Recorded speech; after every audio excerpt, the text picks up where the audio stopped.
तो मैं आज कुछ ऐसी विशेष बातें आप लोग के बीच में रखूंगा जिसे आप सुन के समझ के आप लोग को अच्छा भी लगेगा, क्योंकि आज से हम 1987 में चले जाते हैं, जब किसी की बीवी और जब उसका मर्द कहीं काम पे जाता था ना, तब उसकी बीवी जो है उसके लिए शाम को मतलब कब मेरे पति आएंगे, कहाँ होंगे, कैसे होंगे, बड़ी चिंता होती थी। तो घर के दरवाजे बैठ के ऐसे पंखी हाँकना।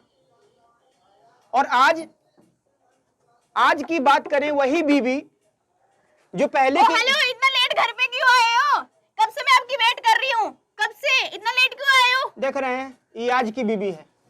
लेकिन एक बीवी 1987 में एक ऐसी बीवी होती थी कि आ गए जी, आप लीजिए, सबसे पहले आप पानी पीजिए, उसके बाद हम बात करेंगे, ठीक है।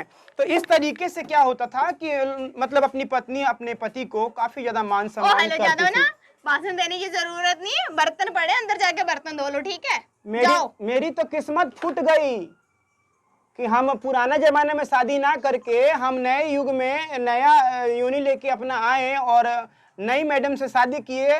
इन्हें जीन्स पैंट पसंद है बेल्ट वाला, और ये हमको बेलना सा नहीं मारती है, ये हमको बेल्ट से मारती है। क्या बताएं, पीछे दरार उठ गया है।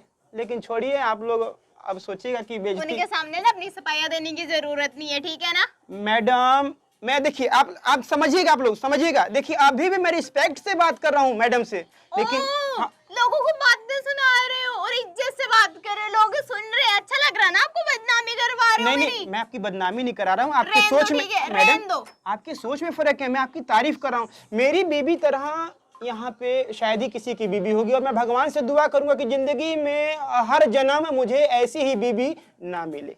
Thank you, bye bye, Tata.